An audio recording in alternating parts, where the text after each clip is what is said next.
Namah Shivaya. Seja bem-vindo, amado e amada ouvinte, e que todos os Budas, que todos os mestres espirituais, aqueles que tocam o nosso coração, aqueles que curam, aqueles que acolhem, aqueles que nos dão os grandes ensinamentos, ou melhor, a verdade, nos abençoem aqui, nos abençoem agora. Nesse programa eu quero falar sobre as 7 leis espirituais do sucesso, que também são conhecidas como as 7 leis espirituais da vida. Aliás, eu gosto muito mais desse convite, as 7 leis espirituais da vida plena. Apesar desse tema ter sido tão vendido, tão explorado, tão colocado como um comércio, como um business, nós podemos encontrar nessas 7 leis espirituais da vida tudo aquilo que a natureza utilizou, tudo para criar o que existe na Terra, o que vemos, o que cheiramos, o que tocamos, o que vivenciamos. E essas 7 leis, quando observadas de coração, elas têm uma profundidade infinita. Mas vamos a elas. A primeira lei aplica na tua vida, esse é o convite. É chamada da lei da potencialidade pura, que é você descobrir o teu próprio potencial, que aliás é muito grande, e a maior parte das pessoas utiliza-se o mínimo do mesmo. Para se buscar a aplicação da lei da potencialidade pura, é necessário momentos de silêncio. Jesus pedia isso, Buda pedia isso. É reservar um tempinho do dia para comungar com o silêncio, com a natureza e com a inteligência que existe por detrás do silêncio. Talvez assistir ao pôr do sol, escutar o ruído do oceano, de um rio, do mar. É praticar o não julgamento e a observação. Apesar que eu pergunto para você, quantas pessoas que você conhece que meditam 5 minutos por dia? E sem esse processo de meditação que Lama Surya Das chama de dar algumas rapidinhas diariamente, ou seja, parar por alguns momentos no dia, você perde que é aquilo que nós chamamos o tempo para escutar a Deus, para escutar aquilo que a existência aponta para ti. A segunda lei é a lei da doação. Dar um sorriso, dar um bom humor, ajudar, abraçar, cuidar das pessoas. Seja cuidando de gatos, de cachorros, cuidando de uma flor, oferecendo uma oração, um aperto de mão.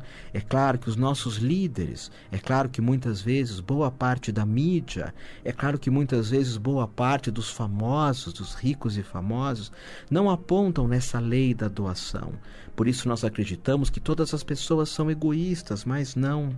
Existem pessoas profundamente agradecidas por todas as dádivas que a vida oferece. E às vezes até elas não agradecem nada, mas aí surge uma grande doença, que elas se dão conta que elas abandonaram tantos momentos de felicidade porque não souberam oferecer uma gratidão, agradecer o canto dos pássaros, as flores, estar aberto para receber e estar aberto para ver as necessidades alheias também. E todos podem doar um carinho, uma palavra amorosa, todos podem doar alguma coisa. Essa é a segunda lei para uma vida plena ou para uma vida próspera. A terceira lei é a chamada lei do karma ou a lei da causa e efeito. Perceber que as escolhas que eu faço hoje, ou melhor, as escolhas que eu faço a cada momento, elas podem criar o meu futuro. Portanto, é importante saber pedir orientação ao divino, orientação ao nosso coração. E hoje o que existe de pessoas que dão orientações, muitas vezes espirituais, entre aspas, supostamente espirituais, e são pessoas que não fazem a menor ideia de quem elas são pessoas que não fazem a menor ideia do potencial que o ser humano tem, são pessoas que querem vender isso ou vender aquilo, ou dizem que estão vendo isso ou aquilo. Não. Tu tens que aprender a escutar o teu próprio coração. Para isso é importante, de novo, o silêncio. Tu tens que aprender a observar qual é o teu dharma, qual é o teu caminho de vida e seguir esse caminho. Como diz Krishna, Sri Krishna, o iluminado, mais vale seguir o próprio dharma, o próprio caminho, sem mérito nenhum, do que seguir o caminho alheio com todos os méritos. Ou seja, mais vale você ser você, sem nenhum mérito, sem nenhum aplauso, viver no anonimato. Olha que maravilha a paz que tu tens se tu viver no anonimato. Há uma paz nisso. Mas enfim, nós buscamos viver o caminho alheio, simplesmente para termos aplausos. Não. A quarta lei é a lei do mínimo esforço. É perceber que existem situações na vida que simplesmente você pode aceitar. E aceitar uma série de coisas é um ato de profunda coragem. Perceber que nós não temos o controle de tudo. Perceber que muitas situações são simplesmente como elas devem ser. E aceitando as coisas como elas são, isso também é um ato de responsabilidade, porque nós criamos muito menos problemas, ou melhor, nós colocamos muito menos lenha na fogueira da mente que diz: eu gostaria que fosse assim, eu gostaria que fosse assado. Não, a lei do mínimo esforço é perceber aonde está o meu livre-arbítrio, que até imagino que você acredite que você tenha total livre-arbítrio, que você possa tudo. Será? Será que tu tens mesmo pleno livre-arbítrio? Naquilo que tu tens livre-arbítrio, modifica, transforma. Eu ensino muito isso em grupos de Reiki, que é o caderno de Reiki de metas pessoais. Saber distinguir quais são as metas do meu coração e as metas do ego, abandonas do ego. Saber distinguir o que eu posso mudar e o que eu tenho simplesmente que aceitar. O que tu podes mudar, mude. O que tu tens que aceitar, simplesmente relaxe nisso. Essa é a lei do mínimo esforço. A quinta lei é a lei da intenção, que tem relação com o que eu disse anteriormente com o caderno de metas que eu ensino em grupos de Reiki, que é carregar num caderno, numa agenda. Aliás, eu acho tão bacana fazer diários. As pessoas não têm mais tempo para diário. Preferem um Facebook, que é um diário para os outros verem as tuas fotos, onde as pessoas sempre se colocam a mais. Não todas, claro, a mais do que são. Não, é um diário teu, que ninguém tem ou deve ter acesso a ele. E lá tu vais abrir todo o teu coração, falar dos teus desejos, falar de tudo aquilo que você confia, ficar consciente do momento presente, do que está acontecendo agora, e observar quais são os obstáculos que consomem a tua energia para a realização das tuas intenções. Então é escrever no papel todos os teus desejos e perceber que muitas vezes é o universo que deve cuidar dos detalhes de tudo aquilo que você deseja, de tudo aquilo que você sonha. Escreve num papel, levanta isso para o universo e diz: olha, é isso, ok, me ajuda, me dá essa bênção. A sexta lei é a lei do distanciamento, que é observar, soltar os problemas. Eu largo, eu solto, eu abandono. Isso não é para mim, isso não é meu. Perceber que muitas vezes nós não estamos disponíveis para o que é essencial na vida e abrimos o nosso coração para um monte de probleminhas, confusões, desordem, caos que nem tem relação comigo. A lei do distanciamento também é entender que existe uma incerteza em tudo.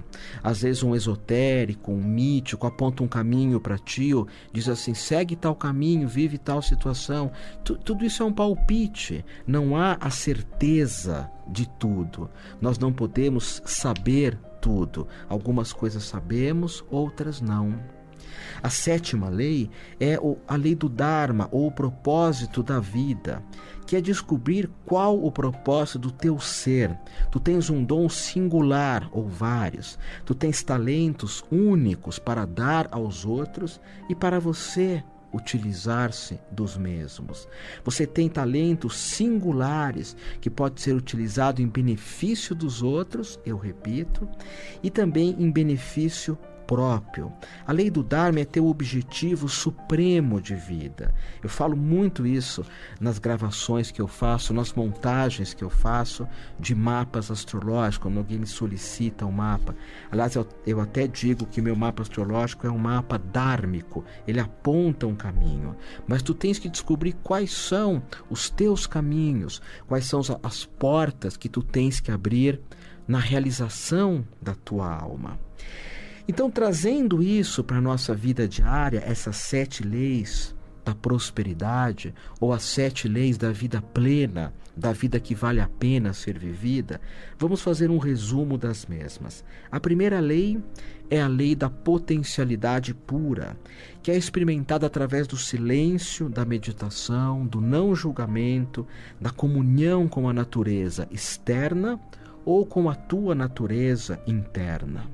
E essa lei da potencialidade pura, ela é ativada através da lei da doação, cujo princípio é saber dar, é saber servir, é sair de toda essa vaidade que hoje existe no mundo. Sempre que eu viajo para Brasília visitar minha mãe assiste muitos programas de variedades, muitos programas de entrevistas.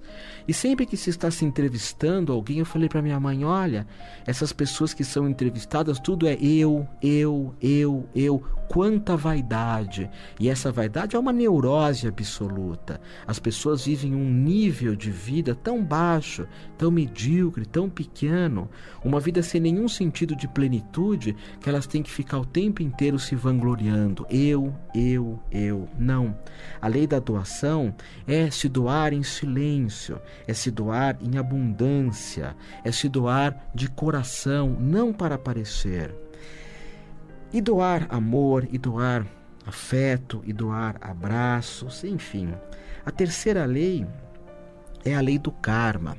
Criar um bom karma, atitudes que tragam paz a você e ao planeta, atitudes que são realizadas sem esforço algum. As boas ações são o Dharma universal, como não matar, não roubar, não mentir, não fazer fofoca. Essa é a lei do karma. Tudo isso que essas 3 primeiras leis nos conduzem à 4ª lei, que é a lei do mínimo esforço. Fazer com que as coisas fiquem fáceis. E essa lei do mínimo esforço, ela passa pela aceitação daquilo que eu posso, ou melhor, a aceitação daquilo que eu não posso mudar. Já que eu não posso mudar, aceita. E, claro, aquilo que eu posso transformar em mim ou no planeta em minha volta, eu vou transformar. Mas com o mínimo esforço, fazer tudo isso em paz, com carinho, com generosidade. Não exigir esforço demais de ti. Não exigir responsabilidade demais de ti. E tudo isso te conduz à lei da intenção e do desejo, que é satisfazer os seus desejos da alma, não do ego, com tranquilidade, com amorosidade, com plenitude. Tudo isso vai te jogar à lei do distanciamento, que é o momento onde tu tens que observar tua vida do lado de fora, como se fosse um filme, aprender a relaxar, aprender a celebrar também. A dança é uma celebração, o choro é uma celebração, às vezes o medo é uma celebração. Nós temos medo de sentir medo. Aceita o medo. Todas as pessoas têm medo de algo. E a lei do distanciamento é você observar o medo, observar os elogios, observar as críticas também, observar a honra e a desonra. Tudo isso vai te jogar ali na lei do Dharma, que é descobrir qual a sua função de vida, qual o teu caminho de vida. O gato mia, o cachorro late, a zebra é listrada, o cavalo relincha, o coelho corre rapidamente, a águia voa, a galinha cisca. A pergunta é: qual é o teu Dharma? Qual é o teu caminho de vida? E se você escrever num papel essas leis, meditar nessas leis com profundidade, esquece que essas leis foram muito utilizadas para se vender grupos, para se vender cursos, muito utilizada para falar de dinheiro. Tu podes observar que em momento algum eu falei de dinheiro, porque se tu não tens amor, para que tu vais fazer o que com o dinheiro? Ter, que é o que as pessoas fazem, ter cada vez mais e, claro, observando que o ter destrói o planeta, observando que o ter não é um movimento ecológico que eu quero para mim e para os outros. O planeta Terra é pequeno, é o mais lindo de todos os planetas, mas é extremamente limitado em matéria-prima. Então toda vez que queremos mais, tiramos espaços dos macacos, das onças, das árvores. Toda vez que queremos mais, basta olhar a alimentação. As pessoas não conseguem mudar um hábito alimentar. Nós nos tornamos tão fracos em tapas é disciplina, que nós sabemos que o que nós nos alimentamos destrói o planeta, tira a vida de vários animais, tira a vida das matas atlânticas, das matas amazônicas. Nós sabemos de tudo isso, sabemos que esse não é um bom dharma, que esse não é um bom caminho, mas não temos a disciplina de transformar, eu repito, nem os nossos hábitos alimentares. E se tu consegues reconhecer a força que tu tens quando tu tens disciplina, você será uma pessoa livre. E uma pessoa livre é aquela que sabe expressar um amor ilimitado. Pensa nisso. O que é para ti ser uma pessoa livre?